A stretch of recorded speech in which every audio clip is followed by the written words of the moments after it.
가 있습니다. 수도교는 잘 아시다시피 수돗물을 이렇게 공급하는 시설로, 요즘으로 치면 수도 파이프이겠지만 그 시절에는 철강이 없다 보니까 이런 벽돌 비슷한 구조물로 해서 수도교라는 수도 역할을 하는 그런 다리를 만들었던 거죠. 그것도 2층으로 된 다리입니다. 2층으로 된 다리.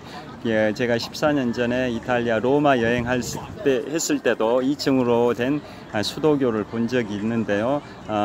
그게 프랑스, 즉 고대 로마 시절에 갈리아 지방에 해당되는 프랑스에도 고대 로마 시절에 수도교가 있습니다. 그걸 딱 사진을 보면 지금 서울 한강을 가로지르는 청담대교가 2층 다리인데요. 2층 다리 중에 1층은 지하철 7호선이 통과하고 2층은 일반 차량이 통과하는 2층 다리가 청담대교입니다. 자, 그게 생각이 났었습니다. 자, 그게 고대 로마 시절의 수도교, 그곳이 바로 프랑스의 세계문화유산 제14호입니다. 14호. 그래서 지금까지 5가지를 소개해 드렸고요. 그 다음에 이제 16호입니다. 16호. 16호는 바로 이번에 프랑스 파리에서 제33회 하계올림픽이 화려하게 개막이 됐는데요. 자, 프랑스 파리 하계올림픽은 7월 26일부터 8월 11일까지 17일간의 열전으로 전개되고 있습니다. 그런데 첫날 개막식을 할 때 7월 26일에 개막을 했는데요. 1896년에 시작된 제1회 근대올림픽이었던 아테네 올림픽으로부터 올해 2024년 제33회 파리올림픽까지 128년의 근대올림픽 역사상 최초로 올림픽 주 경기장이 아닌 경기장 밖에서 개막식을 열었습니다. 근대 올림픽 128년 역사상 최초의 시도였는데요.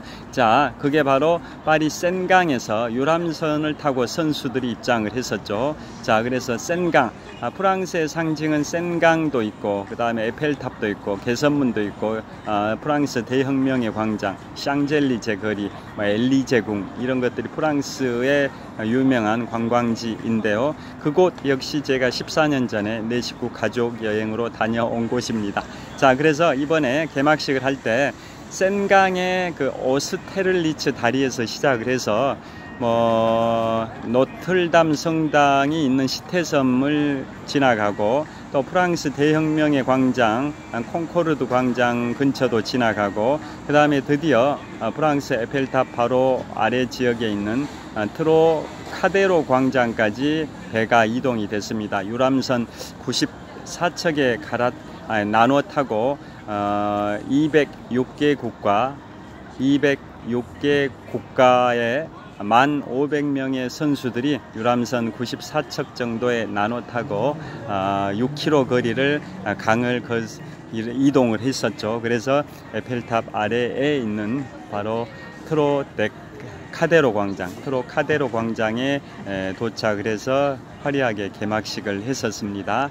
자, 그때 유람선을 타고 이동한 거리가 6km인데요. 그 6km 이동하는 중간중간에 프랑스의 정말 너무나도 아름다운 문화유산들을 다 경유하죠. 시태섬에 있는 노트르담 성당, 또 프랑스 대혁명의 광장인 콩코르드 광장, 그 다음에 주변의 시설들, 문화유산들을 다 거치면서 6km를 그렇게 이동을 했습니다. 그러니까 개막식 자체가 근대올림픽 128년 역사상 최초로 올림픽 주 경기장 안에서 하지 않고 밖에서 진행되는 최초의 시도였는데요. 프랑스의 그 문화유산들을 쭉 구경하면서 입장을 하는 개념, 컨셉을 잡았던 겁니다. 그래서 제가 지금 프랑스의 세계문화유산 제16호를 소개해드리고 있는데, 그게 뭐냐? 프랑스 파리의 센강변입니다. 센강변. 우리 한강변이 세계문화유산 아닙니다. 서울의 한강변이 세계문화유산 아니고, 미국, 제가 11개월 전에 갔었던 미국 북동부와 캐나다 지역에 보면 미국 보스턴의 찰스 강변 세계문화유산 아닙니다. 미국 뉴욕의 허드슨 강변도 세계문화유산 아닙니다. 미국 워싱턴 DC의 포토맥 강변도 세계문화유산 아닙니다. 그런데 파리 생강은 강변 자체가 세계문화유산입니다. 그 정도로 고풍스러운 건물들 또 주요 유적지들이 다 밀집이 되어 있습니다. 그래서 프랑스의 상징인 생강은 그 강변 자체가 바로 세계문화유산이고 프랑스에서 16번째로 지정된 세계문화유산이 프랑스 파리의 생강변입니다. 생강변. 그래서 그 세계문화유산 16호로 프랑스에서 16번째로 지정된 세계문화유산이 바로 생강변인데요. 그곳에서 바로 근대올림픽 128년 역사상 최초로 올림픽 주경기장이 아닌 야외 생강변에서 바로 유람선을 타면서 개막식을 했었다라는 거고, 그게 7월 26일이었습니다.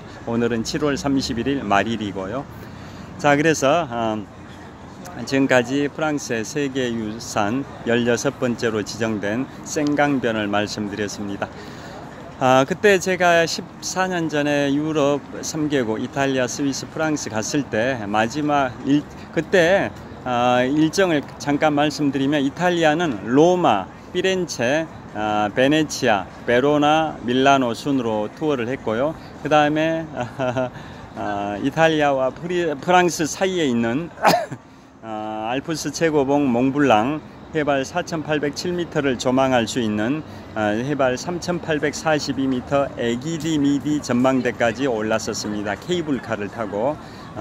그래서 다시 스위스 제네바로 가서 프랑스 파리까지 떼제베 고속 열차를 타려고 했는데요. 그 당시에 2010년 10월, 지금부터 14년 전에 프랑스 사르코지 대통령 시절이었는데요. 프랑스 사르코지 정부에서 연금 개혁을 시도했는데 노동자들이 그것에 반대해서 총파업 투쟁을 했습니다. 그래서 떼제베 열차 기관사들도 파업을 하는 바람에 스위스 제네바에서 프랑스 파리까지는 떼제베로 이동하지 못하고 고속버스로 이동을 했었습니다.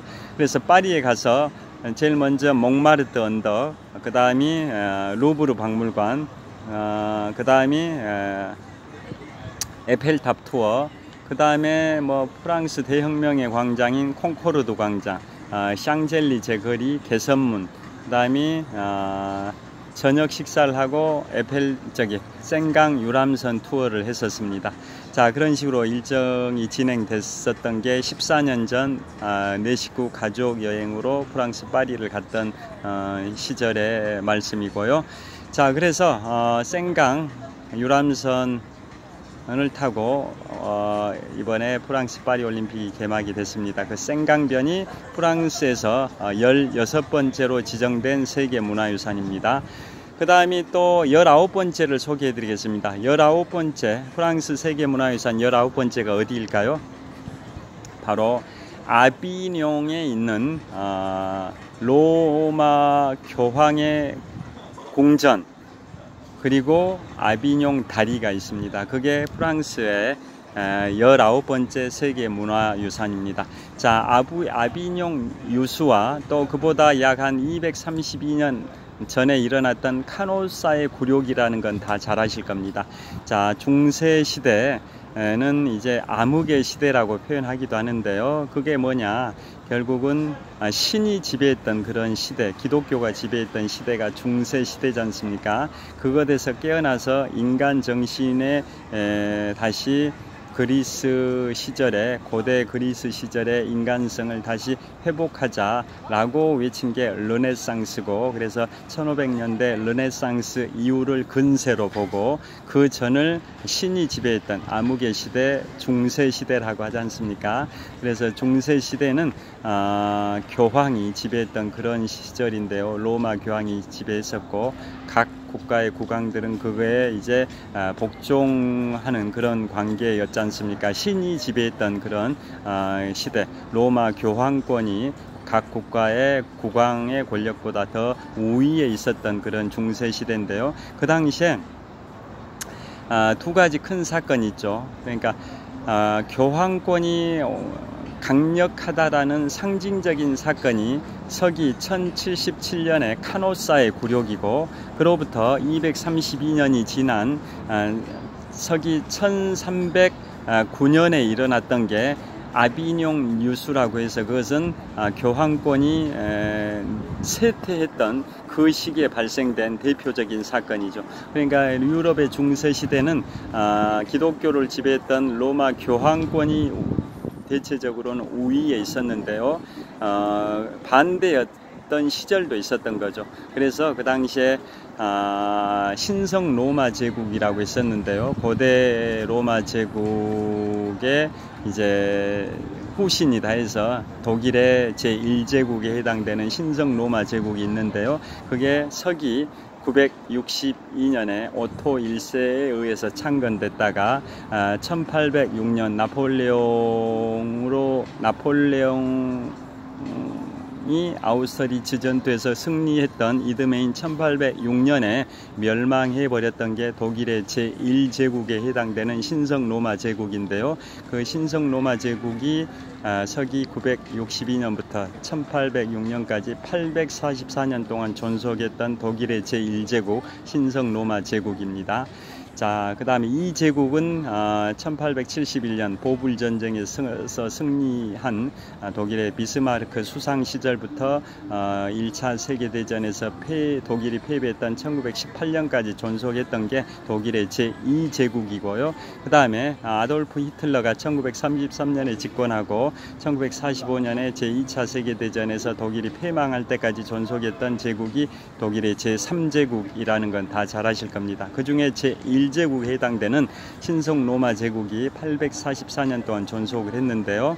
자, 그 당시에 교황권과 그 황제권의 격돌 중에 대표적인 상징적 사건이 서기 1077년에 있었던 게 바로 카노사의 굴욕이죠. 그것은 교황권이 강력하다라는 걸 보여주고 반대로 신성 로마 제국의 황제권이 약하다라는 것을 보여주는 건데요. 그게 바로 뭐냐? 카노사의 굴욕, 서기 1077년이고 신성 로마 제국의 황제였던 하인리 4세가 이탈리아 북부에 있는 로마 교황 그레고리 7세가 거주하고 있었던 카노사 성에 가가지고 무릎을 꿇고 사죄를 했던 그 사건이 바로 교황권이 강력하고 황제권이 약하다라는 것을 보여주는 대표적인 사건이 카노사의 굴욕이지 않습니까? 그게 서기 1077년이고 그로부터 232년이 지난 서기 1309년에 일어났던 게 반대로 바로 아비뇽의 유수이지 않습니까? 아비뇽의 유수. 아비뇽의 유수는 바로 서기 1309년에 그 당시에 신성 로마 제국에 의해서 강제적으로 로마 황제의 거주지가 이탈리아 로마에서 프랑스 남부 아비뇽으로 옮겨지게 되죠. 강제로 옮겨지게 되죠. 그것을 아비뇽의 유수라고 하고 그것은 로마 황제의 교황의 권력이 추락했다라는 거고 신성 로마 제국 황제의 권한이 막강했다라는 것을 보여주는 사건으로 232년 전에 일어났던 서기 1077년의 카노사의 굴욕과는 반대 사건이지 않습니까? 자, 그래서 그 아비뇽의 유수가 서기 1309년에 일어났고 그로부터 69년이 지난 서기 1378년까지 교황이 프랑스 남부 아비뇽에서 69년 동안 보내게 되는데요. 교황이 있어야 할 자리는 이탈리아 로마인데 신성 로마 제국에 의해서 강제적으로 프랑스 남부 아비뇽으로 옮겨가 버린 겁니다. 한마디로 그쪽으로 유배를 보내버린 거나 마찬가지인데요. 왜 아비뇽의 유수라고 표현하냐면 고대 국가 중에 신바빌로니아가 유대 왕국을 멸망시키고 유대인들을 신바빌로니아의 수도 바빌론으로 다 잡아가가지고 그쪽에 강제적으로 거주하게 만들어버렸던 그 사건을 바빌론의 유수라고 하지 않습니까? 거기에서 빗대서 그것에서 빗대서 따온 말이 바로 아비뇽의 유숭입니다. 로마 교황을 이탈리아 로마에 두지 않고 신성 로마 제국의 지배 영향권에 있는 프랑스 남부 아비뇽으로 옮겨서 강제적으로 그곳에 가둬놨다기보다는 사실상 그 지역을 이탈을 못하게 한 거죠. 유수라는 것은 잡아와서 붙잡고 있다, 이런 의미가 담겨 있습니다. 그래서 바빌론 유수에서 빗대 와가지고 아비뇽 유수라고 표현하는데요. 그래서 그게 아비뇽 유수가 반대 사건이었던 카노사의 굴욕으로부터 232년이 지난 서기 1309년에 발생됐고, 그게 69년 동안 존속이 됩니다. 그게 서기 1378년까지 69년 동안 존속하는데요. 그래서 그 프랑스 남부 아비뇽 지역에 그 로마 교황의 궁전이 세워집니다. 그래서 그곳에서 최초로 거주했던 로마 교황이 클레멘스 5세죠. 클레멘스 5세를 포함해서 총 7명의 교황이 총 69년 동안 그곳에 유폐되어 있었다. 한마디로 귀양살이를 했다, 유배 생활을 했다라고 보시면 됩니다. 그래서 그곳이 바로 아비뇽인데요. 아비뇽. 그게 프랑스의 세계문화유산 제19호입니다. 19호가 바로 아비뇽, 프랑스 남부 아비뇽에 있는 로마 교황의 궁전과 아비뇽 다리, 이게 프랑스의 세계문화유산 제19호로 지정이 되어 있습니다. 그 다음에 이제 또 뭘 소개해 드리냐면 프랑스의 세계문화유산 22호를 소개해 드리겠습니다. 그것은 프랑스의 산티아고 순례길입니다. 자, 보통 우리가 기독교의 3대 성지 순례지는 이탈리아 로마, 이스라엘의 예루살렘, 그 다음에 스페인의 산티아고 순례길이라고 하죠. 그래서 산티아고 순례길은 기본적으로 스페인에 있죠. 스페인의 피레네 산맥 근처에 산티아고 순례길, 길이가 약 800km니까 서울 부산 왕복 가는 거리 정도 비슷한데요. 그 산티아고 순례길은 바로 성 야고보의 유해가 그곳에 있기 때문에 야고보를 스페인어로 산티아고라고 표현하지 않습니까? 야고보, 성인이었던 야고보의 스페인식 발음이 산티아고죠. 그래서 그곳을 산티아고 순례길이라고 하는데요. 기본적으로 산티아고 순례길은 기독교의 3대 성지 순례지 중에 하나로서 스페인에 있는데, 프랑스에도 그걸 벤치마킹한 산티아고 순례길이 있습니다. 프랑스에도, 스페인에만 있는 게 아니라 원조는 스페인인데 프랑스에도 산티아고 순례길이 있다라는 겁니다. 그게 바로 프랑스의 세계문화유산 제22호로 지정이 되어 있습니다. 그러니까 프랑스에서 22번째로 지정된 세계문화유산이 바로 프랑스의 산티아고 순례길입니다. 그 다음이 또 뭘 소개해 드리냐면, 이제 프랑스의 세계문화유산 33호가 뭐냐면 바로 알프스 주변에 선사시대의 호상마을입니다. 호상마을. 그게 뭔 뜻일까요? 보통 이런 물 위에 있는, 제가 잠실 석촌호수 동호를 배경으로 촬영하고 있는데요. 이런 물 위에 바다든 강이든 지금 석촌호수처럼 호수든 물 위에 있는 가옥을 수상가옥이라고 하죠. 그런데 제가 호상가옥이라고 표현한 이유는 호수 위에 있는 가옥이다. 그러니까 이 석촌호수 위에 무슨 가옥, 집이 있다면 수상가옥이기도 하고 호수 위에 있다 해서 호상가옥이라고 표현할 수도 있습니다. 자, 석촌호수라는 물 위에 가옥이 있으면 물 숫자 수상가옥이라고 표현할 수도 있고, 또 호수 위에 있다 해서 호상가옥이라고 표현할 수도 있는데요. 프랑스의 세계문화유산 제33호가 알프스 산맥 주변에 호수 위에 있는 선사시대의 가옥입니다. 그건 프랑스에만 있는 게 아니라 알프스 주변 국가들이 총 6개 국가가 있습니다. 자, 말씀드리겠습니다. 알프스 산맥 북쪽에 있는 스위스, 독일, 서쪽에 있는 프랑스, 남쪽에 있는 이탈리아, 동쪽에 있는 오스트리아, 슬로베니아까지 총 6개 나라입니다. 그래서 알프스 주변에 있는 6개 국가의 선사시대의 호상마을, 호수 위에 있는 그러한 가옥이죠. 호수 위에 있는 호상가옥입니다. 호상가옥. 호수 위에 있는 그 집입니다. 그러니까 나무로 되어 있는 그러한 이제 원시 시대의 호수 위에, 알프스 주변의 호수 위에 있는 집이라 해서 그게 6개 국가가 공동으로 유네스코 세계문화유산에 등재가 되어 있는데요. 그 중에 프랑스에도 있다, 이런 뜻입니다. 자, 스위스, 독일, 프랑스, 이탈리아, 오스트리아, 슬로베니아까지 총 6개 국가에 걸쳐서 공동으로 등재가 된 알프스 주변의 선사시대의 호상가옥입니다. 그게 프랑스의 세계문화유산 제33호입니다. 그 다음에 37호가 뭘까요? 프랑스의 세계문화유산 37호는 바로 파리 북동쪽에 있는 샹파뉴 언덕입니다. 샹파뉴 언덕. 샹파뉴 언덕에 있는 샴페인 하우스와 저장고입니다. 그게 프랑스의 37호 세계문화유산입니다. 자, 그곳 제가 제목을 그렇게 말씀드렸죠. 프랑스 파리의 북동쪽에 있는 샹파뉴 언덕에 있는 샴페인 하우스와 저장고라고 말씀드렸고요. 그렇게 프랑스의 세계문화유산 37호입니다. 자, 이 샴페인이란 말씀이 나와서 이제 말씀드리는 건데요. 자, 샴페인은 그 탄산 성분이 들어가 있는 그러한 그 와인을 샴페인이라고 하죠. 탄산 성분이 들어가 있는 스파클링 와인이죠. 스파클링 와인을 이제 보통 샴페인이라는데요. 그런데 모든 스파클링 와인을 다 샴페인이라고 칭해서는 안 됩니다. 그 이유를 제가 말씀드리겠습니다.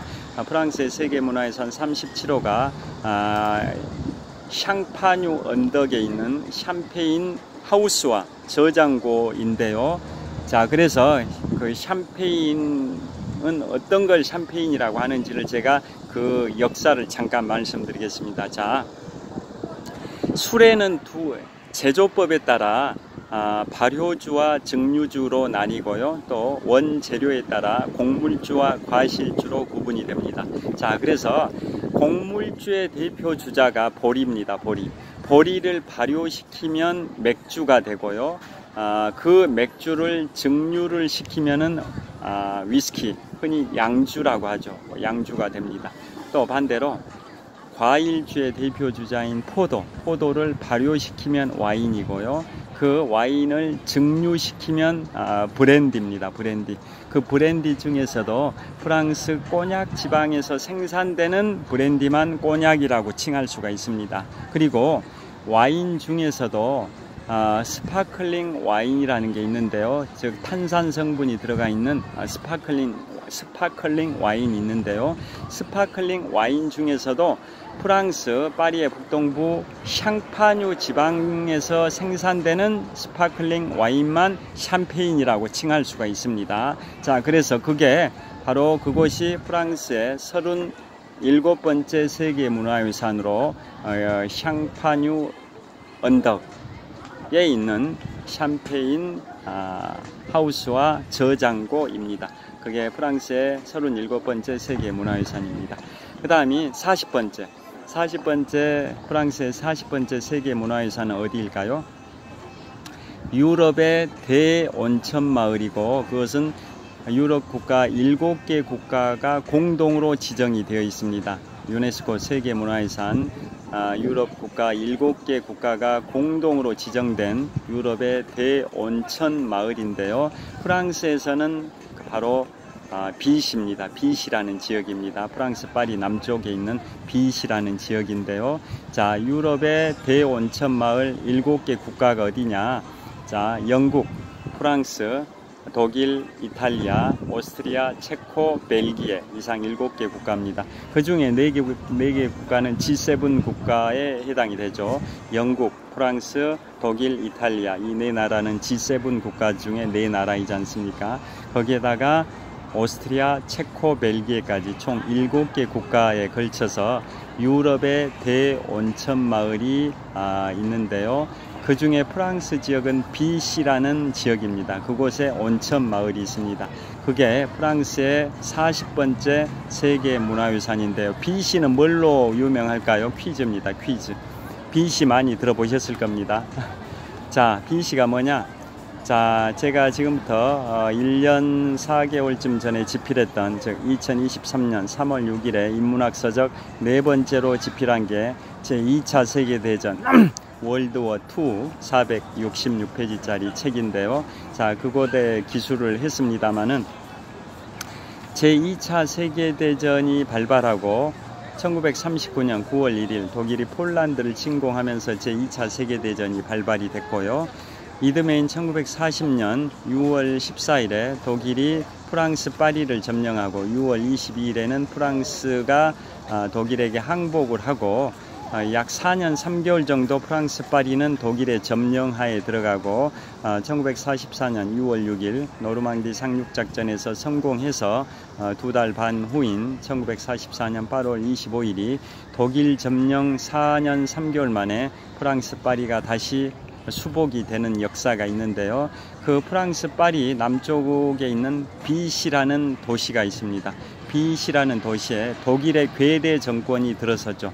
독일이 1940년에 프랑스를 점령한 직후에 또 파리의 남쪽에 비시라는 도시에다가 독일의 괴뢰 정권, 독일이 배후 조정하는 그러한 허수아비 정권, 괴뢰 정권인데요. 그걸 비시 정부라고 했었죠. 비시 정부.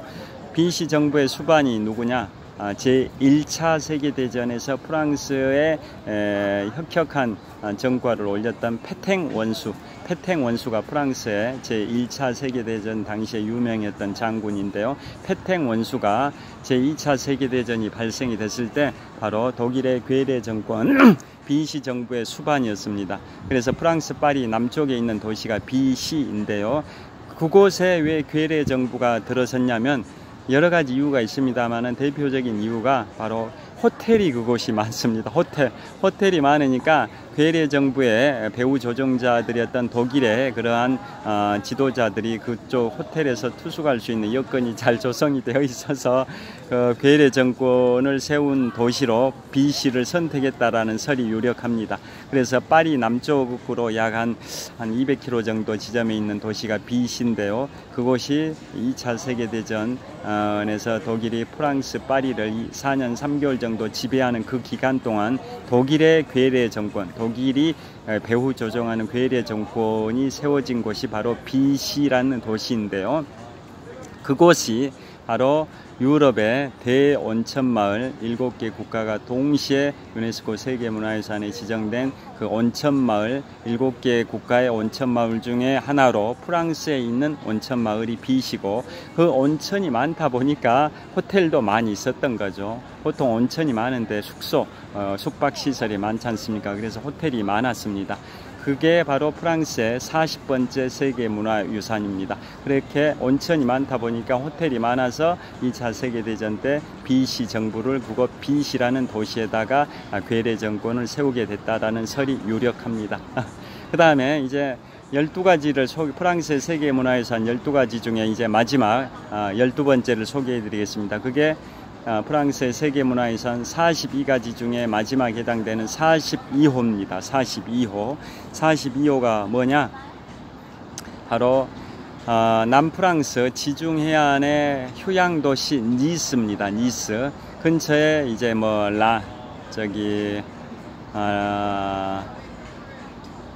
근처에 또 이런 도시도 있죠. 마르세유도 있고, 그 근처에 니스도 있고, 또 남동쪽에 이제 공국으로 모나코 공국도 있고 그러는데요. 자, 지중해안의 그 도시, 프랑스 남부 지중해안의 도시 니스의 한 지역이 겨울 휴양 도시로 유네스코 세계문화유산에 지정이 됐는데요. 그게 2021년도에 지정됐으니까 3년 전입니다. 그게 프랑스의 세계문화유산 42호입니다. 42호로 니스, 지중해 해안의 도시 니스의 한 지역이 바로 유네스코 세계문화유산의 겨울 휴양 도시로 지정이 됐습니다. 그래서 제가 오늘은 이상 다 소개를 해드렸는데요. 자, 오늘 제가 소개해드렸던 게 오늘 현재 시각을 한번 보겠습니다. 벌써 1시간 12분째 촬영하고 있는데요. 9시 43분입니다. 자, 여전히 지금 제가 서 있는 잠실 석촌호수 동호 북쪽 조깅로에 산책하는 분들, 달리기 하는 분들이 보입니다. 자, 현재 시각은 2024년 7월 31일 말일입니다. 7월 말일 수요일 저녁 9시 44분인데요. 제가 오늘은 현재 진행되고 있는 제33회 파리 올림픽 대회 관련해서 세계의 이목을 받고 있는 프랑스 관련해서 제가 유네스코 세계문화유산 중에서도 파리, 프랑스의 유네스코 세계문화유산 12가지를 소개해 드렸습니다.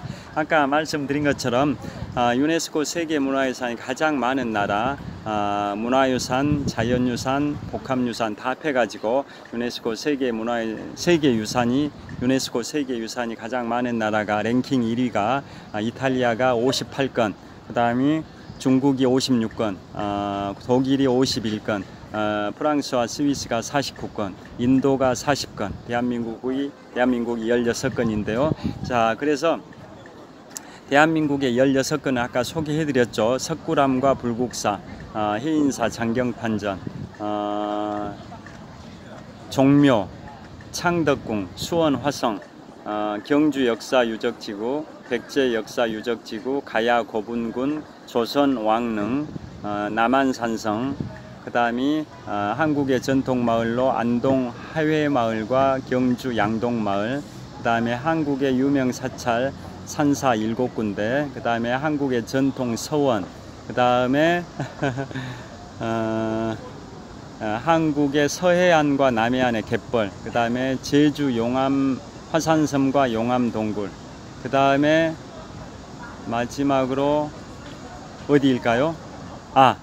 마지막이 인천 강화군과 전남 화순군과 전북 고창군의 고인돌 유적지구, 이상 16곳이 우리나라의 유네스코 세계유산이고, 그 중에 서해 남해안의 갯벌과 제주 화산섬과 용암동굴은 세계 자연유산이고 나머지 14군데는 세계 문화유산입니다. 그래서 한국은 세계유산이 총 16군데인데요. 프랑스는 세계유산이 총 49군데입니다. 49곳. 스페인과 공동 4위이죠. 그런데 그 49곳의 프랑스의 세계유산 중에 42군데는 세계 문화유산이고 6군데는 세계 자연유산이고 1군데는 세계 복합유산인데요. 그 중에 제가 오늘 세계 문화유산 42곳 중에 12곳을 발췌해 가지고 말씀드렸는데요. 12곳 다 설명드렸죠. 먼저 1호 프랑스의 세계 문화유산 42군데 중에 1호가 바로 한번 다시 회상해 보시죠. 1호가 몽생 미셀, 2호가 샤르뜨르 대성당, 3호가 베르사유 궁전과 그 정원, 6호가 퐁텐블로 궁전과 그 정원, 그 다음에 14호가 로마 시대의 수도교, 16호가 파리 생강변, 19호가 어디일까요? 19호가 로마 교황의 궁전과 아비뇽 다리, 그 다음에 22호가 프랑스의 산티아고 순례길, 그 다음에 33호가 알프스 주변에 선사시대의 호수 위에 그 가옥, 호상 가옥, 그 다음에 37호가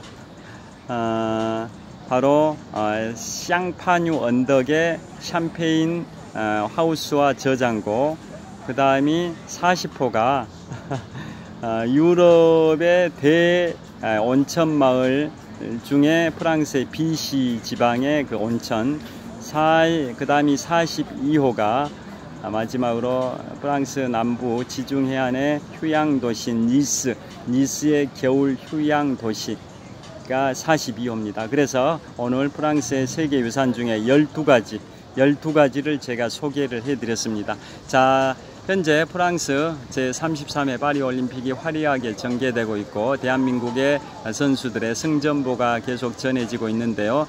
대한민국 선수들의 선전을 기원하고요. 오늘이 7월 30일, 7월의 마지막 날입니다. 그리고 내일부터는 8월 1일이 시작이 되는데요. 자, 그야말로 혹서기, 더위, 절정기인 것 같고 또 바캉스 시즌, 휴가 시즌인 것 같은데요. 휴가 가신 분들은 휴가지에서 잘 보내시고 앞으로 휴가 가실 분들도 마찬가지 하절기 휴가 잘 보내시고요. 휴가 못 가신 분들도 각자의 위치에서 혹서기, 여름철, 땡볕더위, 불볕더위, 무더위에 건강관리 잘 하시면서 여름을 건강하고 활기차고 보람차고 뜻깊고 행복하고 즐거운 시간 보내시길 빌겠습니다.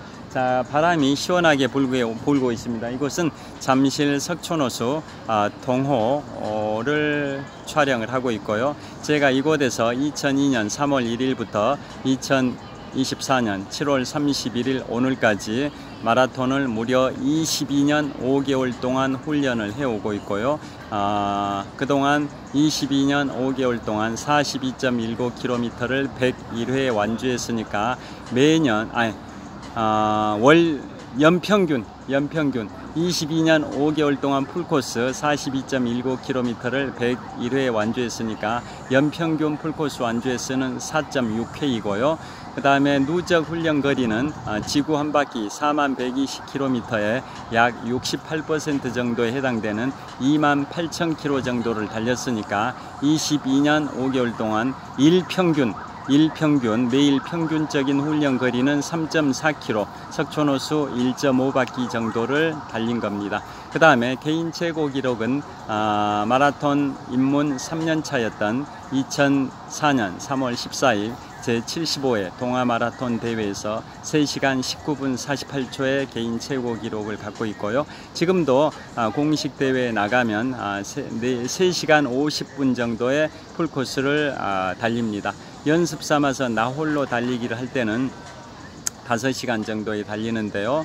자, 그리고 마라톤 22년 5개월 동안 풀코스 101회 완주 중에 공식 대회에서 완주한 게 56회였고요. 나머지 45회는 나 홀로 달리기로 저 혼자서 연습 삼아서 45회를 달렸는데요. 그 연습 삼아 달린 45회 중에 절반 정도는 이곳 잠실 석촌호수 16바퀴 반을 달림으로써 풀코스를 달렸고요. 나머지 절반은 한강공원에서 달렸습니다. 자, 이제 마무리하도록 하겠습니다. 저의 마라톤 훈련장인 잠실 석촌호수를 다시 한번 보여드리도록 하겠습니다. 자, 이곳은 잠실 석촌호수 동호 북쪽 조깅로에서 촬영하고 있습니다. 자, 평안한 저녁 보내시길 빌겠습니다. 장시간 시청해 주셔서 감사합니다. 자, 평안한 저녁 되십시오. 화이팅! 자, 좋은 하루 되십시오. 감사합니다. 평안한 밤 되세요. Have a good night.